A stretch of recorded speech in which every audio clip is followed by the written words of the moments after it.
Përshëndetje të gjithëve dhe mirë se vini në kanalin ton Solea Family. Unë jam Armela. Unë jam Esidi.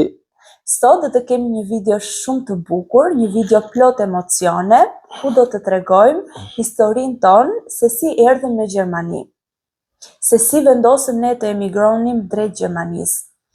Është një video plot emocione dhe plot mesazhe brenda. Edhe arsyeja që unë vendosa bashkë me Esidin të filmonim këtë video është edhe mesazhi që ne do të përcjellim për persona të cilët ndodhen në një situatë të tillë, në një dilemë që mund ta themi. Po, në një dilemë, në një situatë të tillë si e jona që ka qenë para 3 viteve ose parafërsisht 4 viteve, aty ku filloi gjithçka. Aty ku ne vendosëm të diskutonim edhe të mendonim së bashku se çfarë do të bënim me jetën tona. Do të jetonim në Tiranë, në Shqipëri, apo do të gjenim një mënyrë tjetër, siç ishte në këtë rast emigrimi, por jo vetëm në Gjermani, edhe në shtete të ndryshme ku të na jepi mundësia si në Amerikë, Itali, në Itali, në Kanada, i kishim parë të gjitha mundësitë e ndryshme, i kishim studiuar pak a shumë, edhe na rezultoi që emigrimi në Gjermani në atë periudhë mund të themi ishte lëvizja më e kollajt, lëvizja më e lehtë për ne. Edhe trendi i kohës, si duhet thënë. Po, pra siç po thoja, trendi i kohës për të emigruar drejt Gjermanisë ka qenë, besoj para 10 viteve ose pak më shumë, ku u hapën rrugët të gjithë infermierëve ose doktorëve. Gjermania hapi rrugët e emigrimit, ku të gjithë mund të shkonin, kush kishte diplomën për infermier ose për doktor, mjaftoje të kishe nivelin e gjuhës edhe filloje direkt punë në Gjermani. Pra, ne kemi mbaruar të dy për sociologji, shkenca sociale, edhe master për kriminologji të Universitetit, të Universitetit Tiranës. Edhe me diplomat tona ne mund të vinim në Gjermani, por na duhet një nivel shumë i mirë i gjuhës gjermane, dhe kjo kërkonte shumë punë, edhe shumë mund edhe shumë kohë. Gjithashtu na duhej niveli B2 ose C1 i gjuhës. Gjithsesi neve ju futëm rrugës së studimit të gjuhës gjermane, filluam të bënim kurset, filluam nga niveli A1, nuk kishim asnjë njohuri të gjuhës gjermane, nuk e kishim parë në televizion siç kemi parë filma italisht ose telenovelat spanjolle. Ishte gjithçka e re për ne. E pa njoh as në për shkolla se është bërë gjermanisht. As në për shkolla. Janë bërë italisht, frëngjisht, po gjermanisht jo. Gjermanisht nuk ishte, pothuajse filluam nga zero, nuk dinim asnjë gjë. Filluam kursin, në atë kohë hidhej edhe një shorte për të ardhur në Gjermani, edhe ky shorteu hidhej një herë në javë, mos gaboj. Po fillim kështu ka qenë. Po, ka qenë një herë në javë edhe me sekonda. Me sekonda, po. Kush e mban mend atë periudhën, domethënë në atë kohë, kush ka ardhur me anë të këtij shorteu e di shumë mirë se për çfarë po flasim. Ose ndryshoi. Pastaj ne na kapi kjo vetëm 1 ose 2 muaj, kjo periudha e sekondave, dhe pastaj ndryshoi. Bëj një muaj, duket. Ndryshoi dhe u hap, më duket një herë në muaj, dhe ka qenë vetëm një ditë e caktuar. Në mos gaboj, nuk e mbaj mend mirë, edhe ne hidhnim të dy, aplikonim të dy, e Sidi hidhte në emrin e tij, aplikonte në emrin e tij dhe unë aplikoja në emrin tim. Ishim të vendosur, edhe thonim tani, ti dali ku ti dali shorti, e mira e të mirave ishte që ti dilte shorti të dyve, edhe ne të vinim të dy në Gjermani, por pastaj tham, në dorë të Zotit dhe të ndodhi çfarë të ndodhi, ne kemi vendosur, do ta marrim këtë rrugë, edhe vazhdonim edhe hidhnim çdo muaj shortin, ndërkohë që shkonim edhe në kurs, Edhe kishim vendosur që nëse nuk do na dilte shorti, nuk e dinim se si do vazhdonte kjo pjesa procedurat e shortit, sepse herë mbyllej, herë kishte njoftim nga ambasada gjermane që Po, 2 muaj ose 2 muaj ose nuk do të ekzistojë më, kishte lajme të të ndryshme. Edhe kishim menduar që mënyrë tjetër ishte të arrinim deri në nivelin B2 edhe të vinim me antidiplomës tonë, ose të bënim deri në nivelin B1 në mos gaboj dhe të vinim si Pflegekraft, ka qenë atë kohë, nuk e di se si ka qenë eksaktësisht. Për kujdesje për të moshuarit. Kujdesit për të moshuarit. Ishte edhe kjo, po. Ishte edhe kjo një mundësi drejt emigrimit në Gjermani, në mënyrë që ne të vinim të dy së bashku, sepse ky ishte qëllimi. Se ne kishim edhe vajzën tonë të vogël dhe nuk donim të shkëputeshim nga njëri tjetri. Ndërkohë që bënim gjuhën gjermane, vazhdonim kursin, bëm nivelin A1 e mbaruam, pastaj filluam nivelin A2. Po. E si të vazhdonte punën, unë nuk punoja në atë kohë, kujdesesha vetëm për vajzën, edhe nuk më interesonte të punoja, sepse ishim të përqendruar në qëllimin tonë, emigrimin drejt Gjermanisë, mësimin e gjuhës gjermane dhe arritjes së qëllimit që ne i kishim vendosur vetes në atë periudhë. Me thënë të drejtën, dua të them edhe diçka në lidhje me emigrimin. Nuk kam qenë asnjëherë pro emigrimit.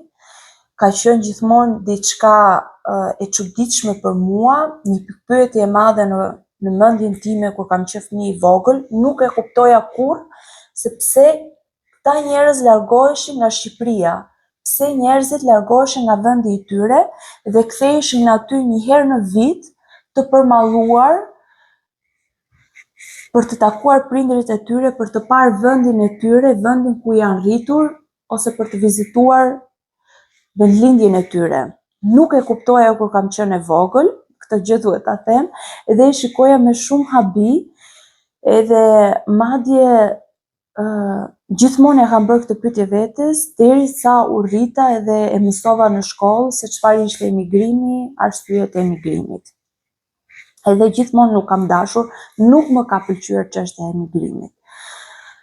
Deri vonë, deri pasi lindi Solea, unë nuk kam dashur të shkoja, të emigroja diku jashtë vendit, por fakti që u bëra nën, mama më ndryshoi mendimin në shumë aspekte. Edhe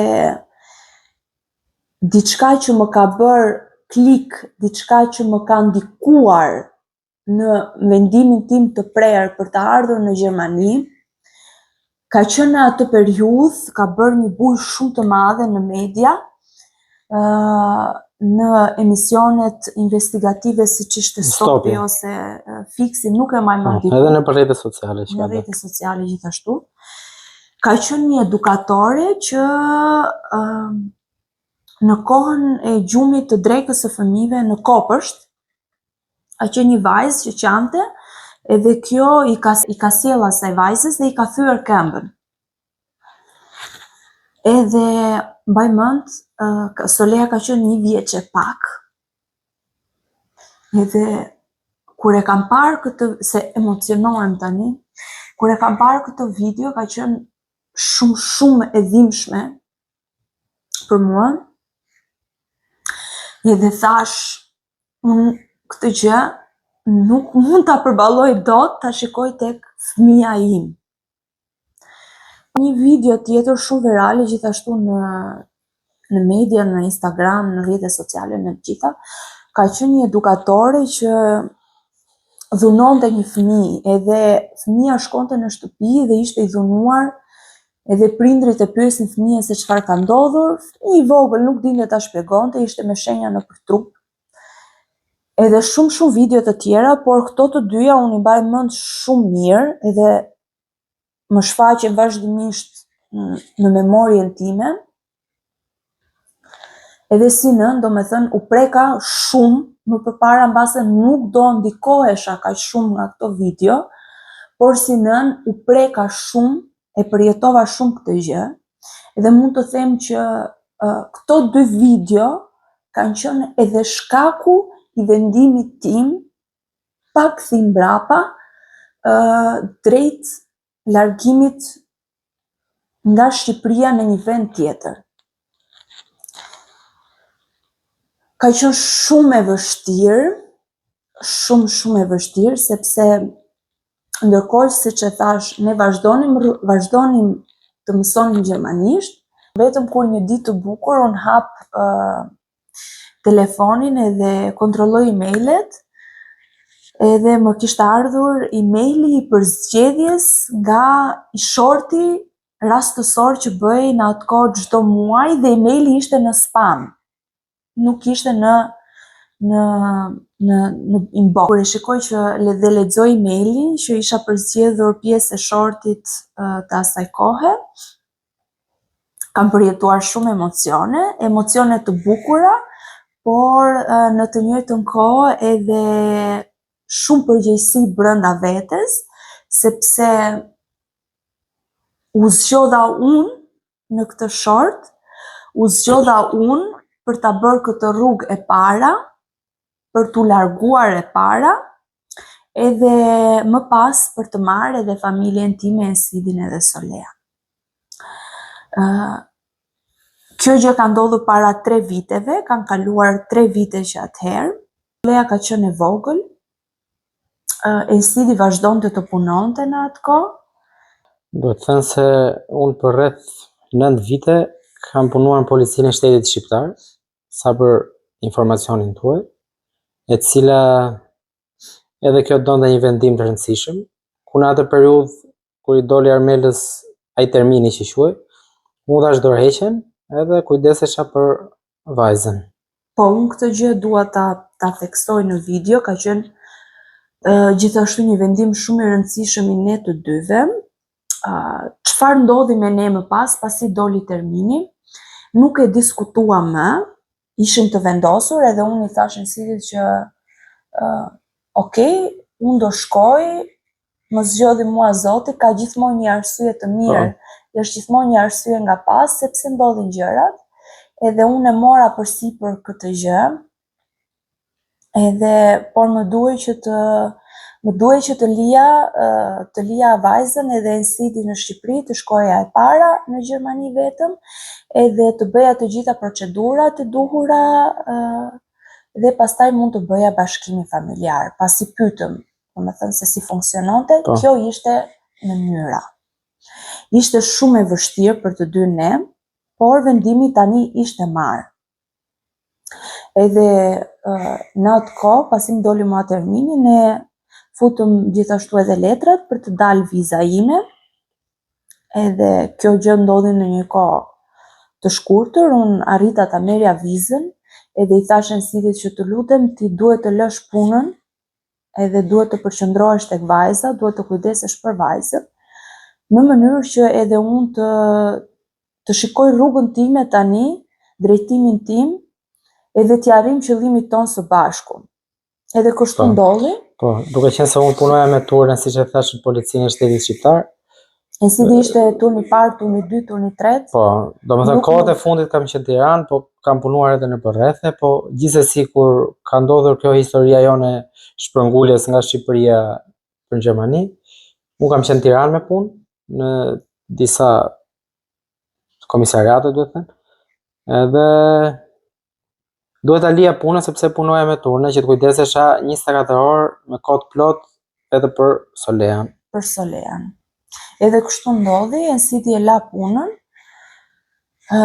ndërsa unë prisja për t'u larguar, ne ishim bërë gati, kishim paketuar të gjitha gjërat, kishim bërë gati të gjitha dokumentat, viza doli, viza për të ardhur drejt Gjermanisë, doli më në fund, nuk vonoj shumë, pak javë, doli viza, unë e mora vizën.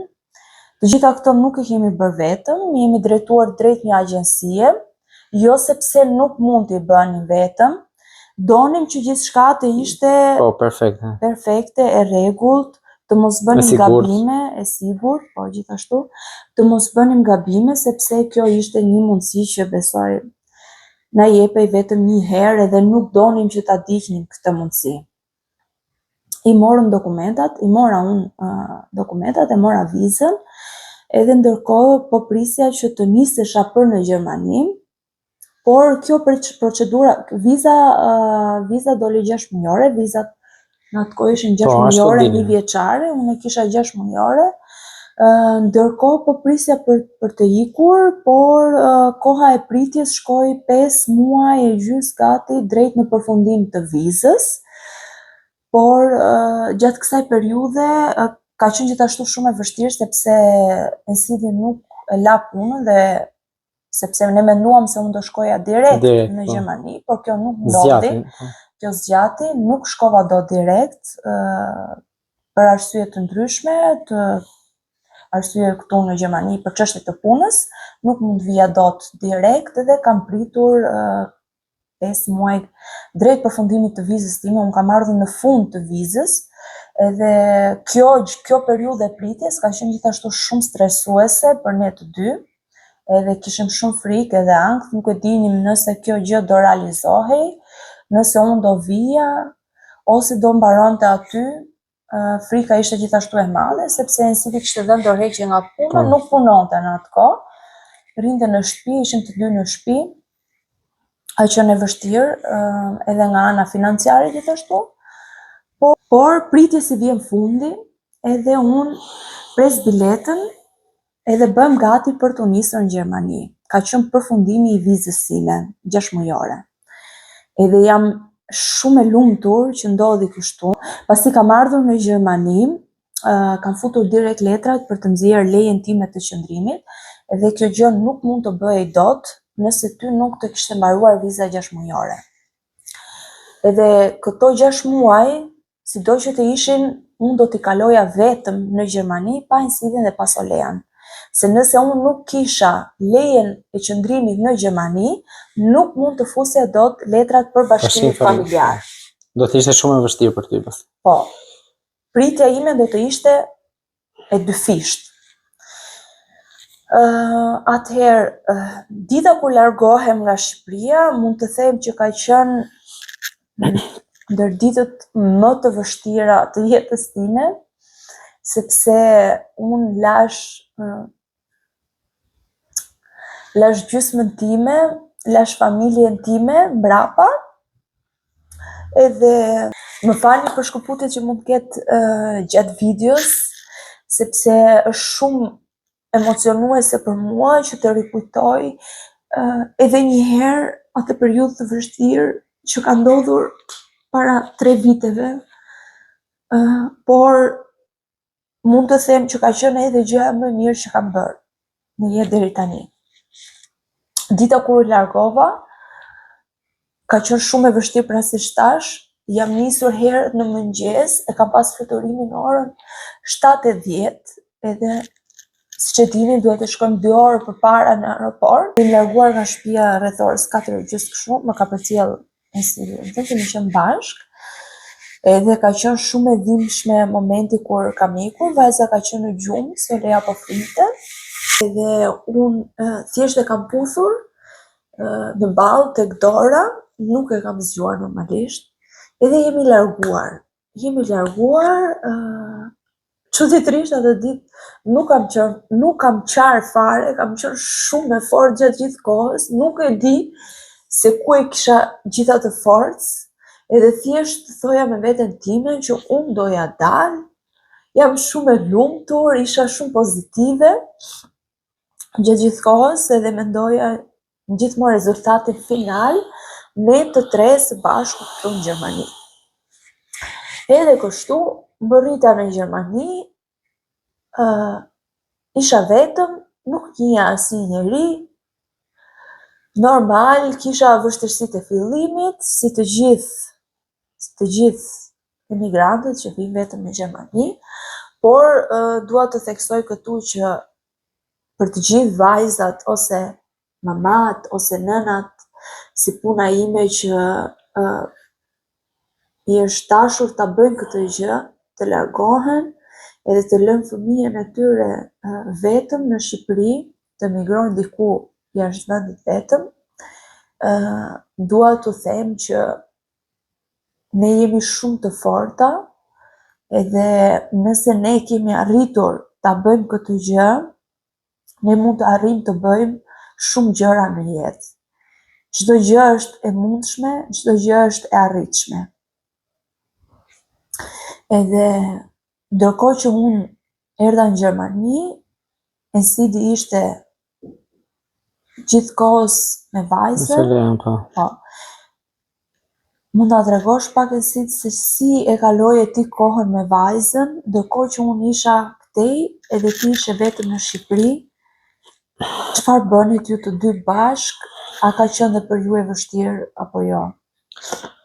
Po si që thash dhe më përpara, unë dash dorëheqjen nga puna ime që kisha prej 9 vitesh, si punoj si policistë shtetit, e dash dorëheqjen, pastaj u përkushtova totalisht Soleas 24 orë vetëm në shërbim të Soleas, ajo ishte e vogël, kishte nevojë për përkujdesje 24 orë. Edhe për ne nuk ka qenë për mua se Solea ka qenë e vogël edhe nuk kuptonte shumë gjëra. Edhe Solea nuk e priti keq, domethënë nuk e përjetoi keq sepse unë e beja të lumtur 24 orë, edhe e beja për të qeshur, i kushtoja shumë vëmendje. Edhe për ne ka qenë shumë e vështirë, por që ja dolëm. Atë dëshirë që kishim, atë që menduam të bënim, e realizuam edhe ja ku jemi sot, ku po ndajmë edhe me të tjerët historinë tonë. Domethënë, dua të them që nëse dikush ka pikpyetje për të marrë një iniciativë apo jo, mos ta mendoj 2 herë. Nëse ndjen diçka për ta bërë, një sakrificë ose një lëvizje siç e bëre edhe ti, thjesht ta bëj sepse në momentin që e ndjen, do të thotë që ajo është e vërteta, më e madhe dhe e vetmja për t'u bërë, domethënë. Kështu që edhe për ne nuk është se ka qenë e thjeshtë, ka qenë e vështirë, por që nuk pritëm shumë kohë dhe u bashkuam bashkë edhe ja ku jemi sot.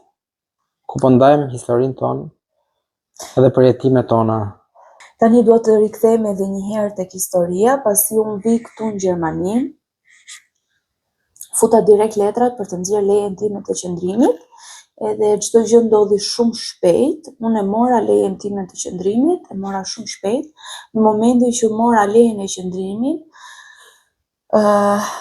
kam vazhduar pastaj procedurat për bashkimin familjar, kam mbledhur të gjitha dokumentat e nevojshme që duheshin për bashkimin familjar.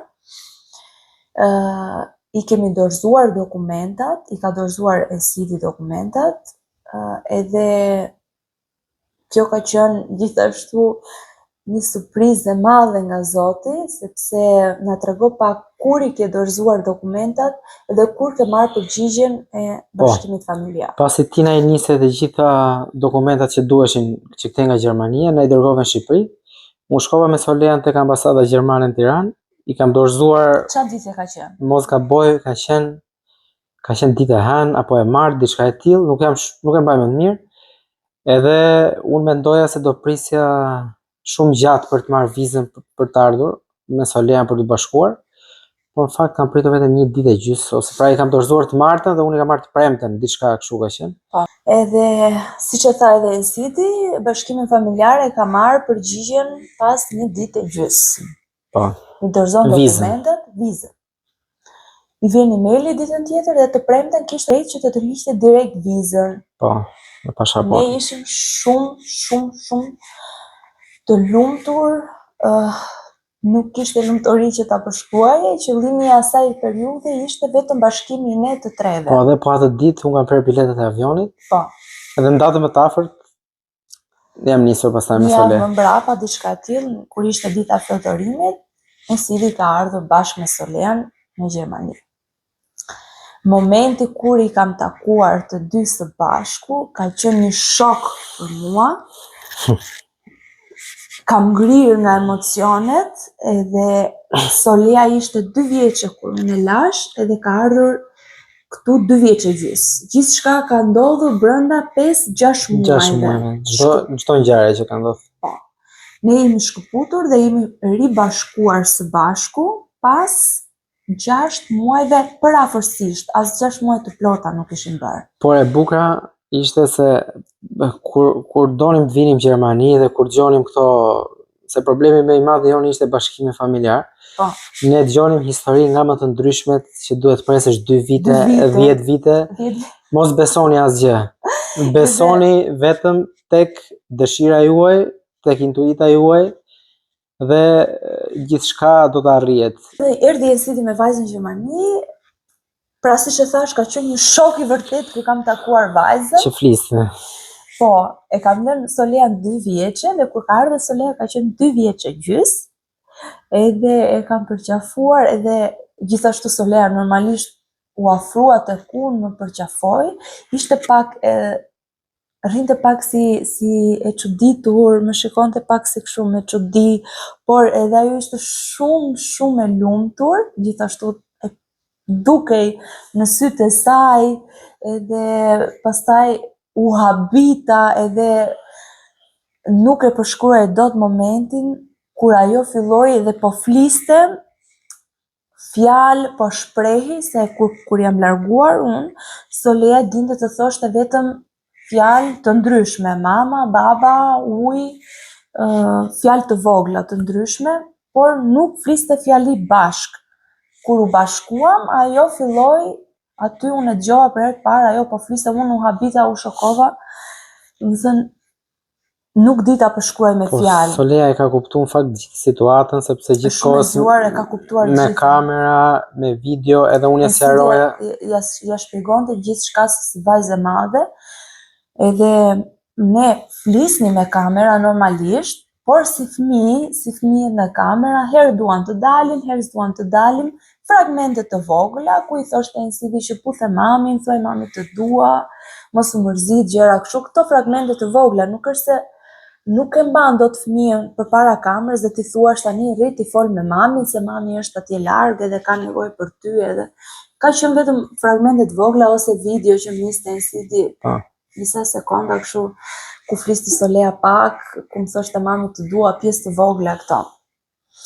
Edhe kur u ribashkuam pastaj së bashku, çdo gjë pastaj ndryshoi, ishim më të lumtur nga kjo pjesë, por filluan edhe vështirësitë e tjera më mbrapa, ne duhet të stabilizoheshim, Elsidi duhet të fillonte një vend pune, duhet të bënim regjistrimet këtu në komunë, duhet të bënim regjistrimet për vajzën në Kopësht, edhe shumë procedura të tjera si vazhdojnë të gjitha me radhë.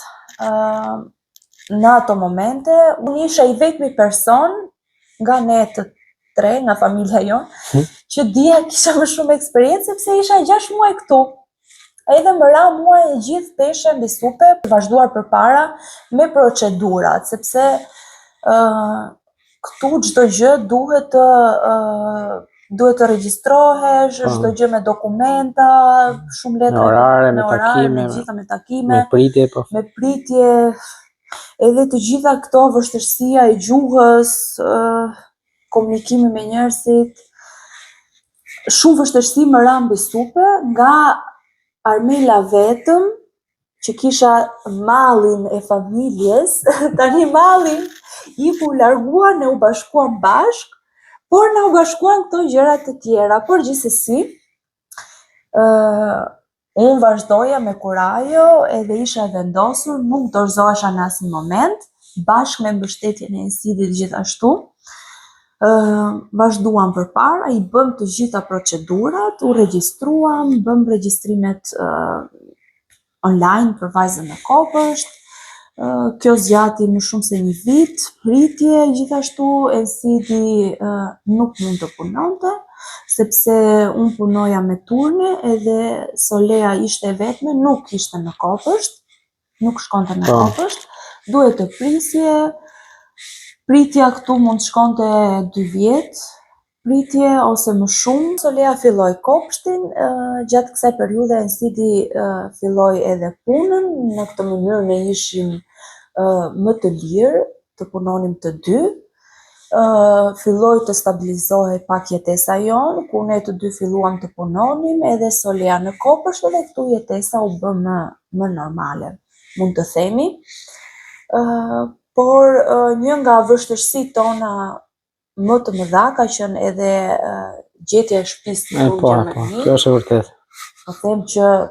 Mund të them që vështirësia më e madhe ka qenë, Edhe sidomos te ky qyteti ku jetojmë ne.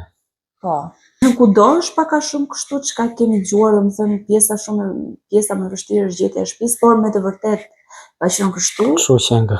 Është shumë e vështirë pjesa e gjetjes së një shtëpisë, edhe pse në këto momente që ne flasim, brenda 3 viteve ne kemi ndruar, besoj, kjo është shtëpia Kjo është e treta, e treta, dhe ajo tjetra që pason është e katra. është e katërta. Do me thënë, është shumë e vështirë gjetja e shtëpisë, por nuk është e pamundur.